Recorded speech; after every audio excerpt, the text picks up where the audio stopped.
स्वागत है आप सभी के एक नई वीडियो में। आज की वीडियो में मैं आप सभी को अभ्यास 12 के सभी क्वेश्चंस को सॉल्व कराने जा रहा हूं। आइए देखते हैं इसके अंदर पहला क्वेश्चन क्या दिया गया है और इसको किस प्रकार से सॉल्व करना है। तो पहला क्वेश्चन आप सभी को दिया गया है, निम्नलिखित प्रश्न संख्या 1 में 4 उत्तर और 2 में 4 उत्तर दिए गए हैं। सही उत्तर अपनी अभ्यास पुस्तिका में लिखिए। मतलब आपको पहले और दूसरे क्वेश्चन में 4-4 उत्तर दिए गए हैं, उसमें से कोई एक सही है, उसको आपको अपनी अभ्यास पुस्तिका में अपनी कॉपी में लिखना है। तो देखिए आइए देखते हैं पहला क्वेश्चन हमको क्या दिया गया है। तो दिया गया है समानुपाती पदों 20, 30, 60, 90 में। ठीक है, तो इसके अंदर आपको बताना है कौन सा सही है। देखिए इसको सॉल्व करने का सबसे आसान तरीका मैं आपको बताने वाला हूँ और इसके अंदर कौन सा आंसर सही होगा उसको भी हम देखने वाले हैं। इसके लिए हमको कॉपी पर चलना होगा और देखना होगा कि इसके अंदर से आखिर कौन सा विकल्प सही है। ठीक है, तो चलिए। तो देखिए यहाँ पर आपका आंसर हो जाएगा 30 और 60 मध्य पद है। कैसे, आपको इसको मैं समझा देता हूँ। ठीक है, तो देखिए यहाँ पर आपको चलना पड़ेगा थोड़ा पीछे। ठीक है, आपकी बुक में है। यहाँ पर देखिए आप बाह्य पद, ठीक है, बाह्य पद और मध्य पद इसको पढ़े होंगे। ठीक है, तो ये क्या है, देखिए अंदर वाले को हम मध्य पद कहते हैं, जैसा कि आप सभी देख सकते हैं।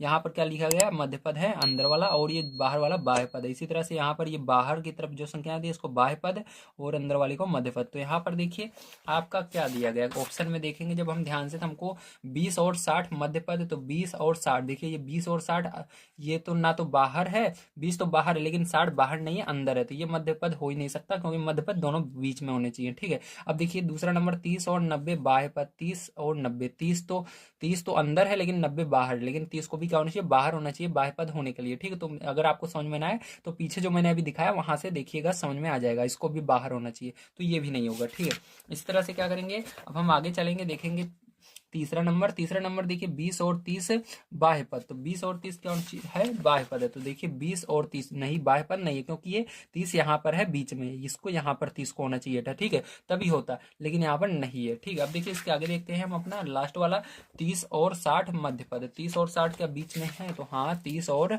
60 बीच में है, इसलिए मध्य पद कहलाएगा। इसलिए आपका चौथा ऑप्शन जो है वो सही होगा। ठीक है, तो आपको क्या करना है, चौथा नंबर ऑप्शन आपका सही होगा। इस तरह से आपको लिख लेना है उत्तर नंबर 1 में। चलिए उत्तर नंबर 2 देखते हैं। तो इसके अंदर क्या कह रहा है, 25, 75, 500 और 1000 समानुपात में नहीं है, क्योंकि क्यों नहीं है इसको बताना है। ठीक है, तो इसके अंदर देखिए आपका कौन सा ऑप्शन सही होगा, इसके अंदर आपका ऑप्शन नंबर सेकंड सही हो जाएगा। क्यों, क्योंकि बाह्य पदों का गुणनफल बराबर होना चाहिए मध्य पदों का गुणनफल। ठीक है, क्योंकि जब आप बाह्य वाले का गुणा करें और बीच वालों का गुणा करेंगे दोनों का बराबर आना चाहिए। देखिए अब इसको हम चलते हैं कॉपी पर और गुणा करके देखते हैं क्या ये बराबर आ रहा है। तो देखिए यहाँ पर आपको उत्तर नंबर सेकंड लिखना है सबसे पहले। ठीक है, क्या लिखेंगे, उत्तर सेकंड। ठीक है, तो मैंने क्या बताया आपको, यहाँ पर जब जो बाहर की तरफ रहता है उनका गुणा करने पर और अंदर की तरफ का गुणा करने पर बराबर होना चाहिए। तो चलिए लिख लेते हैं। सबसे पहले हमको संख्या क्या दी गई है, 25, 75, 500 और 1000। ठीक है, तो ये आपका दिया गया संख्या। अब देखिए यहाँ पर जब आप बाहर वाले का गुणा करेंगे तो बाह्य पद क्या होगा, ये बाह्य पद होगा आपका। ठीक, ये क्या होगा, बाह्य पद। ठीक, बाहर की ओर है। और मध्य पद क्या होगा, ये वाला आपका मध्य पद होगा। ठीक, क्या होगा, मध्य पद। अब देखिए बाहर वाले का गुणा करने पर और अंदर वाले गुणा करने पर दोनों बराबर होना चाहिए। तो चलिए बाहर वाले का गुणा करते हैं, तो 25 का गुणा 1000 में करेंगे तो ये किसके बराबर होगा, अंदर वाले के। तो अंदर वाले को इधर लिखेंगे 25 गुणे 500। अगर बराबर आएगा तो आपका सही है, नहीं तो ये गलत है। ठीक है, तो देखिए इसका गुणा करेंगे 25 का 1000 में, तो कितना आएगा, 25,000 हो जाएगा। और यहाँ पर 75 का गुणा 5 में करेंगे तो देखिए 2 जीरो लगा देते हैं सबसे पहले। ठीक है, उसके बाद 5 का गुणा 5 में 25, 25 की 5 हासिल 2 और 5 सते 35, 35 और 2 37। तो देखिए क्या ये वाला और ये वाला बराबर आ रहे हैं, नहीं आ रहे हैं। ठीक है, तो यहाँ पर तो आपका ये क्या होगा, डज नॉट इक्वल, इसलिए आपका यहाँ पर ऑप्शन नंबर जो है दूसरा वो सही होगा। क्या सही होगा, यहाँ पर ऑप्शन नंबर दूसरा जो है आपको लिख लेना है, बाह्य पद, बाह्य पदों का गुणनफल बराबर मध्य पदों का गुणनफल नहीं है, ये आपको लिख लेना है, ठीक, क्योंकि दोनों साइड बराबर नहीं है, यही आपका आंसर हो जाएगा। तो इसके अंदर आपको समझ में आएगा, इसके अंदर चौथा नंबर रहेगा पहले में और दूसरे में दूसरा नंबर ऑप्शन रहेगा। चलिए अब देखते हैं तीसरा नंबर क्वेश्चन किस प्रकार से करना है। तो देखिए तीसरा नंबर क्वेश्चन आप सभी को दिया गया है, नीचे लिखे समानुपाती पदों में यक्स का मान निकालिए। तो आपको इसके अंदर सब में यक्स का मान निकालना है। तो दो क्वेश्चन मैंने सबसे पहले यहाँ पर लिखे हैं, ये दोनों को सॉल्व करते हैं। तो आपको सीधी सी बात है यहाँ पर कैसे सॉल्व करना है इसको। देखिए आपको पता है कि बाह्य पदों का गुणनफल और बराबर होता है ठीक है मध्य पदों का गुणनफल। तो बाह्य वाले कौन से होंगे, ये वाला होगा। तो बाहर वाले का गुणा करना है आपको यहाँ पर। तो यक्स का गुणा किसके अंदर होगा, 40 के अंदर करना है, और अंदर वाले का अंदर में करना है, मतलब बराबर करके 10 का गुणा 20 में कर देना है, ठीक है। अब देखिए यहाँ पर गुणा भी नहीं करना है, पहले इसको उधर ले जाएंगे ये 40 को। तो यहाँ पर ये इधर गुणे में है, उधर बटे में चला जाएगा। तो इधर ये इसको ऐसे लिख लिया मैंने, और ये गुणे में है, इधर आएगा बटे में हो जाएगा, ठीक है आपका। तो यहाँ पर 40, देखिए जीरो से ये जीरो कट जाएगा, यक्स बराबर आपका क्या बचेगा 10 गुणे 2/4। तो देखिए 2 से 4 जा रहा है, 2 एकम 2, 2 दूनी 4, ठीक है। तो यहाँ पर देखिए यक्स बराबर आपका 10 बटे, देखिए 10 के अंदर एक का गुणा होगा 10 होगा, और नीचे 2 बचेगा। 2 से क्या करेंगे 10 में भाग देंगे, 2 पंचे 10। तो यक्स बराबर क्या आएगा 5 आएगा, क्या आएगा 5। तो यक्स का मान निकल कर आ गया 5, ठीक समझ में आ गया, वेरी गुड। चलिए अब देखते हैं इसके बाद इसको किस तरह से करना है। तो इसको भी सेम उसी तरह से हम करेंगे, हल लिखेंगे। यहाँ पर बाह्य वाला कौन सा है, ये वाला है, और अंदर वाला ये वाला है। ध्यान रखिएगा जिसके अंदर यक्स रहेगा, चाहे वो अंदर रहे या बाहर रहे, उसको पहले आपको लिखना होगा, ठीक। तो इसको कैसे लिखेंगे ध्यान से आप समझिए, ठीक है। तो यहाँ पर देखिए अब क्या करेंगे, इसको लिखते हैं सबसे पहले 16 का गुणा यक्स में करते हैं। तो क्या होगा 16 गुणे यक्स, ठीक, गुणा नहीं करना है, केवल 16 गुणे यक्स लगाकर लिखना है, और अंदर वाले का अंदर करना है। तो इसको इधर लिखेंगे 8 गुणे 8, ठीक है। तो चलिए यक्स बराबर क्या हो जाएगा आपका 8 गुणे 8, और देखिए इधर गुणे में ये 16 इधर फिर से आ जाएगा, ठीक, बटे में। तो 8 से भाग देंगे 16 को, 8 एकम 8, 8 दूनी 16, ठीक। तो यहाँ पर देखिए यक्स बराबर आपका ऊपर बचा 8 को गुणा एक में करोगे तो 8 ही आएगा, और नीचे 2 बचा, 2 से भाग दे देना 8 में। तो कितनी बार में जाएगा 2 के पहाड़े से 8, तो 4 बार में जाएगा। तो यक्स का मान कितना आ गया आपका 4 आ गया, ठीक, कितना आ गया यक्स का मान 4 आ गया, ठीक है। चलिए अब इसके बाद देखते हैं तीसरा नंबर क्वेश्चन किस तरह से करना है। तो देखिए पेरेंट्स जो यहाँ पर अब इसको किस तरह से करेंगे बड़े ध्यान से समझिएगा। अब यहाँ पर देखिए आपका अंदर वाला पद ये वाला है, और बाह्य वाला ये वाला है, ठीक। तो यक्स किसके अंदर है उसको पहले लिखना है, तो अंदर वाले में है। तो यहाँ पर 120 गुणे यक्स, ठीक है, ये हल हम कर रहे हैं इसको, बराबर करके आपको 30 गुणे 300, ठीक है। देखिए यहाँ पर गुणे में तो ये बटे में चला जाएगा उस साइड, तो यहाँ पर 30 गुणे 300 बटे 120। तो ये जीरो से जीरो कट जाएगा, ठीक है। तो आपको क्या बचेगा यक्स बराबर 3 गुणे 300 बटे में 12 बच जाएगा। और देखिए 3 से 12 बजा रहा है, 3 एकम 3, 3 चौक 12। और देखिए यक्स बराबर आपका क्या बच गया 300 बटे 4। तो 4 से भाग दे देना है 300 में। तो देखिए 4 से भाग देंगे 300 में, 4 के पहाड़े में 4 एक बार में आएगा। और देखिए 300 से मैं भाग देंगे 4, 4 सते 28, ठीक है, 4 सते 28। और यहाँ पर बचा आपका 2, 4 पंचे 20, ठीक है। तो कितना आएगा 75 आएगा, यक्स बराबर कितना आएगा 75 आ जाएगा। तो यक्स का मान आपका निकल कर आ गया 75, ठीक है। तो ये हो गया। चलिए अब इसके बाद देखते हैं हम अपना 4 नंबर का क्वेश्चन किस तरह से करना है। तो देखिए यहाँ पर 4 नंबर का क्वेश्चन आप सभी को, ठीक है। तो यहाँ पर एक सेकंड मैं देख लेता हूँ आपका आंसर सही है कि नहीं। हाँ आंसर ये 75 सही आ रहा है। तो देखिए आपका जो ये वाला क्वेश्चन है इसके अंदर देखिए ये मध्य पद है और ये बाह्य पद है, ठीक है। तो इसके अंदर अंदर वाले को सबसे पहले लिखना है यक्स गुणे 1.25 बराबर, ठीक है, 2.5 गुणे 2.5, ठीक है। अब देखिए ध्यान समझिएगा यहाँ पर, ठीक है, यहाँ पर कितने अंक पर 1 2 2 अंक पर दशमलव, यहाँ पर 1 अंक पर, फिर 1 अंक पर, मतलब यहाँ पर भी 2 अंक पर, 1 अंक पर यहाँ पर, 1 अंक यहाँ पर। तो ये दशमलव दोनों साइड से क्या होंगे हट जाएंगे, क्योंकि दोनों गुणे में है, दोनों साइड संख्या है, जब गुणे में रहे बीच में प्लस माइनस ना रहे तो हट जाते हैं। तो यहाँ पर बचेगा यक्स बराबर यक्स, यहाँ पर गुणा रहेगा, सॉरी, यहाँ पर यक्स गुणा 125 बराबर आपका बचेगा यहाँ पर 25 गुणे 25 बचेगा, ठीक है। अब देखिए कैसे करेंगे ध्यान समझिएगा, या आप इसको इस तरह से भी हटा सकते हैं। तो चलिए एक बार हटा दिए तो कोई बात नहीं। अब देखिए यक्स ये इधर ये गुणे में है, ये बटे में चला जाएगा उस साइड, तो 25 गुणे 25, ठीक है। तो यहाँ पर 125 आ गया। अब देखिए 5 के पहाड़े से आप इसको सरल कर सकते हो, या 25 से डायरेक्ट भाग दीजिए। तो 25 से इसको भाग दे देते हैं, 25 से कम 25, 25 के पहाड़े में ये 125 कितनी बार में आएगा 5 बार में आएगा, 25 पंचे 125 होता है, तो 5 बार में चला जाएगा। तो यक्स बराबर क्या बचा आपका 25 बटे में 5। तो 5 से फिर से 25 के अंदर भाग देना है, 5 बार में जाएगा। तो यक्स बराबर फाइनली हमारा कितना आ गया 5 आ गया है, ठीक है। तो कितना आ गया 5 आ गया, ये हो गया आपका। चलिए इसके बाद देखते हैं हम अपना 4 नंबर का क्वेश्चन किस तरह से करना है। देखिए आपका 4 नंबर क्वेश्चन दिया गया है, निम्नांकित कथन सत्य है या असत्य लिखिए। तो आपको सत्य और असत्य बताना है। इसके अंदर 4 क्वेश्चन है, चारों को आपको बताना है। ठीक है, चलिए अब देखते हैं। यहाँ पर देखिए पहला क्वेश्चन दिया गया है आपका 1:2 अनुपाते, ठीक है, डबल अनुपात दिया गया है 2:4। तो मतलब क्या ये आपके बराबर हैं? तो अगर आपके ये, ठीक है, ये अगर सत्य है तो उसको बताना है। सत्य असत्य कैसे इसके अंदर देखेंगे, इसके अंदर गुणा करके देखेंगे। आपको पता ही है अंदर वाले का गुणा अंदर में करना होगा, बाहर वाले का गुणा बाहर वाले में। अगर दोनों बराबर आ रहे हैं तो सही है। तो देखिए बाहर वाले गुणा करते हैं, 1 का गुणा 4 में बराबर होना चाहिए अंदर वाले के, 2 का गुणा 2 में। तो 4 बराबर 4, तो ये क्या होगा आपका सत्य होगा। क्या होगा? सत्य होगा। ठीक है, अब देखिए दूसरा नंबर, अनुपात 3:4 और अनुपात 3:5 समानुपात में है, तो इसको भी देखना होगा। 3:4 डबल अनुपात लगाना होगा यहाँ पर, 3:5 बाहर वाले का बाहर में और अंदर वाले का अंदर में। ठीक है, तो देखिए गुणा कर लेते हैं। तो 3 × 5 बराबर 4 × 3। देखिए अब क्या करेंगे, इसका गुणा करेंगे हम। तो यहाँ पर 3×5 = 15 और 4×3 = 12, तो बराबर नहीं आ रहे हैं ठीक दोनों, तो इसलिए क्या होगा? असत्य होगा। देखिए इसके बाद आगे देखते हैं हम अपना। तो यहाँ पर डायरेक्ट हम देखने वाले हैं इसको। तो यहाँ पर दिया गया 3 पुस्तक 12 भैंसें 4 गायें 16 कलम। तो देखिए यहाँ पर पुस्तकें भैंसें गायें सब अलग अलग चीज़ें आ रही हैं। यहाँ पर कलम कोई चीज़ बराबर नहीं है। ठीक, अगर यहाँ पर पुस्तक है तो हर जगह पुस्तक ही होना चाहिए। ठीक, तो यहाँ पर भैंस गाय ये सब कहाँ से आ रहे हैं, इसलिए क्या होगा? डायरेक्ट आपका तीसरा नंबर असत्य ही होगा। ठीक, तो आपको जब ऐसा मिले तो असत्य वहाँ पर कर देना है। ठीक है, तो ये क्या होगा? तीसरा नंबर आपका असत्य होगा। ठीक है, चौथा नंबर देखिए यहाँ पर क्या दिया गया है, इसको देख लेते हैं।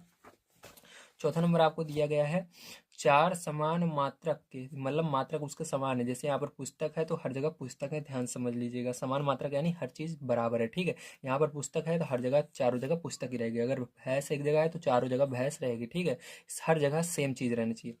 के पद समानुपात में तभी होंगे जब चरम पदों का गुणनफल मध्य पदों का गुणनफल, मतलब जो बगल वाले पद रहेंगे, ठीक है, बगल बगल वाले पद रहेंगे, चरम पदों यानी बगल बगल साइड साइड वाले रहेंगे, उनका मध्य पद जो बीच में रहेंगे उनका गुणनफल बराबर होगा। जी हाँ, ये तो फॉर्मूला होता है, आपको मैंने बताया था। ये क्या होगा? सत्य होगा। ठीक है, चलिए इसके बाद देखते हैं 5 नंबर क्वेश्चन। 5 नंबर क्वेश्चन आप सभी को दिया गया है। एक आयताकार कमरे की लंबाई और चौड़ाई में 5:4 का अनुपात है। यदि कमरे की लंबाई 15 मीटर हो तो चौड़ाई बताइए। तो यहाँ पर चौड़ाई को हम x मानेंगे। तो चलिए लिखकर शुरू करते हैं। तो यहाँ पर लिखेंगे माना कमरे की चौड़ाई बराबर x। अब देखिए यहाँ पर सारी चीज़ें हमको दी गई हैं। ठीक है, यहाँ पर मैं एक बार और दिखा देता हूँ आपको। दिया गया है आयताकार कमरे की लंबाई और चौड़ाई 5:4 का अनुपात है। यदि कमरे की लंबाई 15 मीटर और चौड़ाई बताइए। तो आपको क्या करना है, ध्यान समझिएगा। अब सबसे पहले आपको यहाँ पर, ठीक है, यहाँ पर आपको 5:4 लिखना होगा क्योंकि लंबाई और चौड़ाई दी गई है। तो ठीक है, तो यहाँ पर इस तरह से 5:4 लिखना है। फिर यहाँ पर डबल अनुपात लगाना है। उसके बाद फिर यहाँ पर लंबाई आपको बताई गई है 15, फिर चौड़ाई आपको पूछी जा रही है। चौड़ाई हमने x माना है, x लिख देंगे। ठीक है, ध्यान समझिएगा इस तरह से। ठीक है, तो अब क्या करेंगे, इसको यहाँ पर x का मान हमको निकालना पड़ेगा। जैसे पीछे निकाला तो इस अंदर वाले बाहर वाले का बाहर और अंदर वाले का अंदर गुणा कर देना है। तो यहाँ पर देखिए गुणा करने पर आपका क्या आएगा, यहाँ पर 5 × x आ जाएगा बाहर वाला, x वाले को पहले लिखेंगे, और यहाँ पर 15 × 4 आ जाएगा। इसको बटे में ले जाएंगे तो x बराबर आपका 15 × 4 बटे में 5। 5 से भाग दे देंगे 15 को, तो 5×3 = 15। x बराबर 3 का गुणा 4 में कर देंगे तो 3×4 = 12 हो जाएगा। तो यहाँ पर क्या होगा, 12 मीटर आपकी चौड़ाई निकल कर आ जाएगी। तो ये आंसर हो जाएगा। चलिए 6 नंबर क्वेश्चन अब देख लेते हैं यहाँ पर हम। तो 6 नंबर का देखिए क्वेश्चन आपको क्या दिया गया है। 6 नंबर क्वेश्चन दिया गया 15 अगस्त को विद्यालय में बांटने के लिए लड्डू बनवाए गए। लड्डू बनाने में प्रयुक्त बेसन और चीनी में अनुपात। देखिए सबसे पहले क्या लिखा हुआ है, बेसन लिखा हुआ है, ध्यान समझिएगा। जैसे यहाँ पर देखिए सबसे पहले क्या था, लंबाई था। तो लंबाई देखिए लंबाई था, फिर चौड़ाई था। तो यहाँ पर क्या किया था हमने, यहाँ पर लंबाई चौड़ाई, फिर यहाँ पर भी उसी तरह से लिखना है लंबाई चौड़ाई। जैसे लंबाई 15 दी गई, चौड़ाई हमने x, तो उसको पीछे देखिए, यहाँ पर चौड़ाई पीछे थी, यहाँ पर भी इसी तरह से जो आगे रहेगा उसको आगे लिखना है, जो पीछे रहेगा पीछे। ठीक है, ये चीज़ हमेशा याद रखिएगा। अब देखिए यहाँ पर जैसे बेसन पहले है, चीनी पहले बाद में है। तो ये बेसन का अनुपात है, ये चीनी का अनुपात है। तो क्या करना है आपको यहाँ पर, अब आगे देखिए अनुपात है। यदि बेसन कुल, तो बेसन फिर से बताया गया, हमारा बेसन कौन सा था, आगे वाला था। ठीक है, कुल 21 किलोग्राम। तो चीनी की मात्रा आपको बतानी है। तो इसको क्या करेंगे, सेम उसी तरह से फिर से लिखेंगे। यहाँ पर देखिए आप लिखेंगे माना चीनी की मात्रा बराबर यक्स। ठीक है, अब देखिए यहाँ पर सबसे पहले बेसन और चीनी था, तो बेसन हमारा 1, ठीक है, अनुपाते चीनी कितनी थी 3, 1:3 के। तो यहाँ पर फिर से आपको बेसन सबसे पहले लिखना होगा, तो बेसन हमको बताया गया था यहाँ पर 21 किलो। तो चीनी हमारी नहीं पता, तो उसको यक्स माने हैं, तो उसको पीछे ही लिखना है। ठीक है, अब देखिए यहाँ पर बाह्य वाले को बाह्य से गुणा कर देना है, मध्य वाले को मध्य से गुणा कर देना है। तो यहाँ पर गुणा कर लेते हैं हम। तो यहाँ पर आपका 1 का गुणा यक्स में होगा बराबर 21 का गुणा, ठीक है, 21 का गुणा किस में होगा 3 में होगा। तो यहाँ पर ये 1 का गुणा, यहाँ पर 1 है तो 1 का कोई मतलब ही नहीं होता, ये गुणा कर देंगे डायरेक्ट। यहाँ पर 21 × 3 हो जाएगा। यक्स बराबर आपका यहाँ पर गुणा करोगे तो कितना होगा 3, 3×2 = 6, 63 किलोग्राम। ठीक, तो ये क्या हो जाएगा आपका करेक्ट आंसर हो जाएगा। ठीक है, चलिए इसके बाद हम देखते हैं अपना आगे का क्वेश्चन किस तरह से किया जाएगा। ठीक है, तो देखिए 7 नंबर क्वेश्चन आप सभी को दिया गया, यदि 6, 18, यक्स 15 समानुपात में है तो यक्स का मान बताना है। तो ये समानुपात में आपके हैं। ठीक है, तो चलिए लिख लेते हैं समानुपात में इसको। तो 6 फिर 18 फिर जिस तरह बिल्कुल उसी तरह से आपको लिखना है, ध्यान रखिएगा, फिर 15। ठीक है, तो बाहर वाले का बाहर गुणा कर देना है आपको, और अंदर वाले का अंदर गुणा कर देना है। तो अंदर वाले में यक्स है तो इसको पहले लिखेंगे 18 गुणे यक्स बराबर 15 गुणे 6। ठीक है, तो यक्स बराबर क्या हो जाएगा आपका 15 गुणे 6 बटे में क्या हो जाएगा 18 हो जाएगा। 6 से भाग देंगे 18 में, 6 कम 6 छत्रिक 18। ठीक है, तो यक्स बराबर क्या आया आपका 15/3 आ गया। 3 से भाग देंगे 15 में, 3 के पहाड़े में 15 5 बार में, तो यक्स का मान क्या निकल कर आया 5 निकल कर आ गया। ठीक है, तो चलिए इसके बाद देखते हैं हम 8 नंबर का क्वेश्चन किस प्रकार से करना है। तो देखिए 8 नंबर का क्वेश्चन यहाँ पर हम देख लेते हैं हमको क्या दिया गया और इसको किस प्रकार से सॉल्व करना होगा। तो 8 नंबर क्वेश्चन दिया गया है, लखनऊ से कानपुर की दूरी और लखनऊ से इलाहाबाद के बीच की दूरी 3 और 8 का अनुपात हो। तो देखिए सबसे पहले क्या है, लखनऊ से कानपुर। ठीक है, सबसे पहले लखनऊ से कानपुर है, फिर लखनऊ से इलाहाबाद, मतलब कानपुर और इलाहाबाद। ठीक है, ध्यान समझिएगा, लखनऊ से कानपुर फिर लखनऊ से इलाहाबाद, 2 जगह जाना है। लखनऊ से कानपुर की दूरी देखा जा रहा है और लखनऊ से इलाहाबाद की दूरी देखा जा रहा है, कितना है इनके बीच में अनुपात 3:8 का अनुपात हो, और लखनऊ से इलाहाबाद के बीच की दूरी यहाँ पर दी गई है, लखनऊ से इलाहाबाद मतलब हमको ये दूसरा वाला दिया गया है। ठीक है, 200 मीटर हो। लखनऊ से कानपुर की दूरी बताना है, मतलब हमको पहला वाला बताना है। तो यहाँ पर जो हम यक्स लिखेंगे वो कहाँ पर लिखेंगे, ध्यान रखिएगा, लखनऊ से कानपुर पहले है तो आपको यक्स पहले लिखना होगा, 200 को पीछे लिखना होगा। ठीक है, यहाँ पर एक चीज़ याद रखिएगा जैसे मैंने पहले बताया था। चलिए इसको करते हैं, ध्यान से समझिएगा। तो यहाँ पर हम मानेंगे, माना क्या हमको निकालना है लखनऊ से कानपुर की दूरी। तो लखनऊ से कानपुर की दूरी बराबर यक्स। ठीक है, यक्स मीटर लिख सकते हो आप, यक्स मीटर। ठीक है, लेकिन यहाँ पर यक्स ही लिखेंगे। ठीक है, अब देखिए इसके अंदर सबसे पहले हमको समानुपात दिया था लखनऊ से कानपुर वाला पहले यहाँ पर दिया गया है। ठीक है, तो 3:8, 3:8। ठीक है, उसके बाद देखिए आप जैसा कि यहाँ पर देख सकते हैं, पहले क्या था, लखनऊ से कानपुर था 3, लखनऊ से कानपुर क्या था 3 था, उसके बाद दूसरा वाला लखनऊ से इलाहाबाद 8 था। लेकिन यहाँ पर अब पहले आपको एक चीज़ पता है, लखनऊ से इलाहाबाद मतलब दूसरा वाला पता है, तो इसको 200 जो है कहाँ रखोगे, दूसरे, यहाँ पर आगे नहीं रखोगे, दूसरे वाले पर रखोगे, मतलब यहाँ पर रखोगे कितना 100, कितना है हमारा 200। ठीक है, तो यहाँ पर 200 रखोगे, और पहले वाले की जगह क्या रखेंगे हम।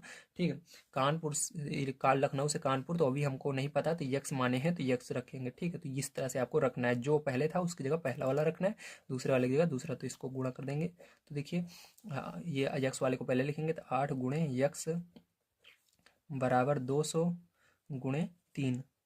यक्स बराबर क्या हो जाएगा आपका 200 गुणे 3 बटे में 8। ठीक है, तो 8 से भाग दे देंगे हम 200 को डायरेक्ट, तो 200 चला जाएगा 8 से। तो देखिए 8 कम 8 दूनी 16, 2 बार में गया, बचा 4 और 0 40, 8 पंचे 40, 25 गुणे 3। तो यक्स बराबर हो जाएगा 25×3 = 75, कितना होगा 25×3 = 75 किलोमीटर।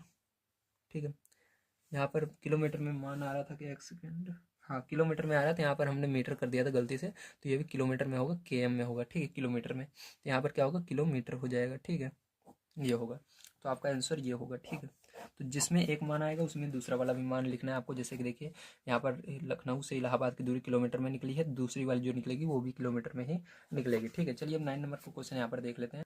देखिए 9 नंबर क्वेश्चन आप सभी को दिया गया है। एक विद्यालय के लड़के और लड़कियों ने अलग अलग 2:3 के अनुपात में पौधे लगाए। यदि विद्यालय में कुल 1500 पौधे लगाए गए हैं तो लड़के और लड़कियों द्वारा लगाए गए पौधों की संख्या अलग अलग निकालनी है। ठीक हमको, तो चलिए देखते हैं। तो यहाँ पर सबसे पहले हमको क्या लिखना पड़ेगा लड़के तथा लड़कियों के द्वारा लगाए गए पौधों में अनुपात क्या था। ठीक, तो लिखेंगे लड़के तथा लड़कियों के द्वारा लगाए गए पौधों में अनुपात। ठीक है, तो हमारा था अनुपात, देखिए यहाँ पर 2:3, आपकी बुक में भी दिया गया है 2:3। ठीक है, अब देखिए इसके बाद क्या लिखेंगे हम, कुल पौधे कितने थे। ठीक, तो लिखेंगे कुल पौधे कितने थे, तो कुल पौधे हमारे थे यहाँ पर 1500, कितने थे 1500 थे। ठीक है, अब इसके बाद अनुपात एक सेकंड, कुल पौधे 1500 थे, तो अब अनुपातों का योग निकालेंगे। ठीक, तो अनुपाती योग क्या लिखेंगे, अनुपाती योग, अनुपातों का योग ही अनुपाती योग कहलाता है। तो यहाँ पर अनुपातों योग, तो यहाँ पर लिखेंगे इसको, तो 5 आएगा अनुपातों का योग। ठीक है, इसके बाद देखिए क्या करेंगे हम, इसके बाद हमको अब, ठीक है, यहाँ पर लड़कों द्वारा लगाए गए पौधे अब हम निकाल सकते हैं। तो लड़कों द्वारा लगाए गए पौधे, तो इसके लिए क्या करना होगा आपको, सबसे पहले कुल पौधे, ठीक है, कुल कितने पौधे थे, तो 1500 थे, इसको लिखना है, गुणा कर देना है इसके अंदर लड़कों की, देखिए लड़के लड़कियां, लड़के पहले वाला है ये 2 और लड़कियों का अनुपात 3 था। ठीक है, लड़के 2 और 3, लड़के और लड़कियों के बीच में 2:3 का अनुपात, मतलब लड़के जो थे 2 और लड़कियां 3। ठीक, तो आपको क्या करना है, लड़के वाला आप निकाल रहे हो तो 2 को लिखना है और बटे में इसके अनुपातों का योग 5 है, इसके नीचे 5 से भाग दे देना है। ठीक, तो 5 से आप कर दिया, अब इसको सॉल्व करना है। तो 5 से देखिए ये 15 काट देना है, 3 और ये 2 जीरो लगा देना है, बराबर 300 गुणे 2 बराबर 3 दूनी 600। कितने पौधे लगाए टोटल उन्होंने, 600 पौधे लगाए लड़कों ने। ठीक, इसी तरह से अब क्या करेंगे हम, लड़कियों का निकालेंगे। चलिए लड़कियों का निकाल लेते हैं हम। लड़कियों द्वारा लगाए गए पौधे, ठीक है, बराबर क्या हो जाएगा आपका, यहाँ पर ध्यान समझिएगा, लड़कियों द्वारा कितने पौधे लगाए गए, तो यहाँ पर आपको सेम वही काम करना है। सबसे पहले कुल पौधे लिखना है 1500, ठीक है, और लड़कियों का अनुपात कितना था, 3 था, 2 तो लड़कों का था 3 और बटे में 5, इसके अंदर कुल अनुपातों का योग 5 था, तो इसके अंदर भी लिख देना है। 5 से इसको भाग दो दोगे तो आपको कितना आएगा, 300 आ जाएगा, गुणा 3 कर देना इसके अंदर, 3 त्रिक का 900। ठीक, तो यहाँ पर कितने पौधे लगाए, 900, तो ये आपका आंसर हो जाएगा। ठीक, तो ये पहला वाला ये वाला होगा आपका और दूसरा वाला ये वाला होगा। ठीक है, तो चलिए अब देखते हैं हम अपना इसके बाद लास्ट क्वेश्चन जो कि है 10 नंबर का, उसको किस प्रकार से करना है। तो देखिए 10 नंबर क्वेश्चन दिया गया है, गौरव ने ₹70 में 10 किलोग्राम अमरूद बेचे तथा आरिफ ने 5 किलोग्राम अमरूद 35 में बेचे। किसका अमरूद सस्ता है, यदि ऐसा है तो वे किस भाव में अमरूद बेच रहे हैं, क्या दोनों अमरूद एक ही भाव में बेच रहे हैं, इसको आपको बताना है। ठीक है, तो चलिए अब देखते हैं। तो चलिए देखते हैं लास्ट क्वेश्चन 10 नंबर का किस तरह से करना है। तो यहाँ पर 10 नंबर क्वेश्चन आपको दिया गया, गौरव ने ₹70 में 10 किलोग्राम अमरूद बेचे तथा आरिफ ने 5 किलोग्राम अमरूद 35 रुपये में बेचे। किसका अमरूद सस्ता है, यदि ऐसा है तो वे किस भाव में अमरूद बेच रहे हैं, क्या दोनों अमरूद एक ही भाव में बेच रहे हैं। तो इसके लिए क्या करना पड़ेगा आपको, इसके अंदर इनके दोनों के बीच में अनुपात को लिखना पड़ेगा। तो सबसे पहले आपको इस तरह से लिखना है, गौरव तथा आरिफ द्वारा बेचे गए अमरूदों को अनुपात में लिखने पर। ठीक है, तो यहाँ पर देखिए गौरव का सबसे पहले लिखते हैं। तो गौरव क्या कर रहा है, 10 किलोग्राम अमरूद 70 रुपये में बेच रहा है। तो यहाँ पर क्या करेंगे, 10 केजी सबसे पहले लिखना है। तो 10 किलोग्राम को इंग्लिश में केजी कहते हैं। तो 10 केजी कितने में बेच रहा है, ये 70 रुपये में बेच रहा है। तो यहाँ पर ₹70 हम लिख देते हैं इस तरह से, ठीक है। इस तरह से फिर अब क्या करेंगे, दूसरे वाले को भी लिखेंगे हम, आरिफ का भी लिखेंगे इसी तरह से। तो आरिफ कितना अमरूद बेच रहा है, 5 किलोग्राम अमरूद बेच रहा है 35 में, तो यहाँ पर 5 kg, ठीक है। फिर अनुपात कितने में बेच रहा है, 35 में बेच रहा है, 35, ठीक है। इस तरह से अब देखिए क्या करेंगे, इसको हम सरल कर लेते हैं, ठीक है। तो सरल करेंगे तो ध्यान से देखिएगा, यहाँ पर इसको सरल कैसे करेंगे, ठीक है। हम तो यहाँ पर आपको पता है दोनों बराबर आने चाहिए गुणा करने पर, ठीक है। अगर दोनों बराबर आ जाते हैं तो आपका आंसर बिल्कुल सही है। तो अंदर वाले का गुणा अंदर वाले का गुणा अंदर करना है, बाहर वाले का गुणा आपको बाहर कर देना है, ठीक है। चलिए कर लेते हैं। यहाँ पर देखिए अंदर वाला ये है, तो अंदर वाले को लिखते हैं 70 × 5 बराबर आपका 10 × 35, ठीक है। तो इस तरह से, ठीक है। तो आपको क्या करना है, इसका गुणा करना है। तो देखिए अब गुणा करने पे क्या आएगा, यहाँ पर 7 × 5 = 35 और 0 बच रहा है, 0 लगा देंगे, बराबर 35 से कम 35, 0 बच रहा है, 0 लगा देंगे, दोनों बराबर आ रहे हैं, मतलब हाँ दोनों बराबर आ रहे हैं। अब यहाँ से हमसे एक चीज़ और पूछा जा रहा है, ध्यान समझ लीजिए। यहाँ पर एक चीज़ हमसे क्या पूछा जा रहा था, यहाँ पर क्या दोनों अमरूद एक ही भाव में बेच रहे हैं, हाँ दोनों अमरूद एक ही भाव में बेच रहे हैं। और यदि ऐसा है तो वे किस भाव में अमरूद बेच रहे हैं, ये भी बताना है किस भाव में बेच रहे हैं। तो यहाँ पर क्या करना है, आपको इसको सरल कर लेना है, ठीक है। तो यहाँ पर देखिए सरल कर लेते हैं। तो देखिए यहाँ से 0 से ये 0 कट जाएगा और 5 से इसको भाग देंगे, 5×7 = 35। तो यहाँ पर आपका ये अनुपात को जो हमने सरल किया तो क्या निकल कर आया, यहाँ पर देखिए, यहाँ पर आपका 0 0 कट गया। 1 kg अमरूद कितने का बेच रहे हैं, ₹7 में बेच रहे हैं, ठीक, 0 कट गया है।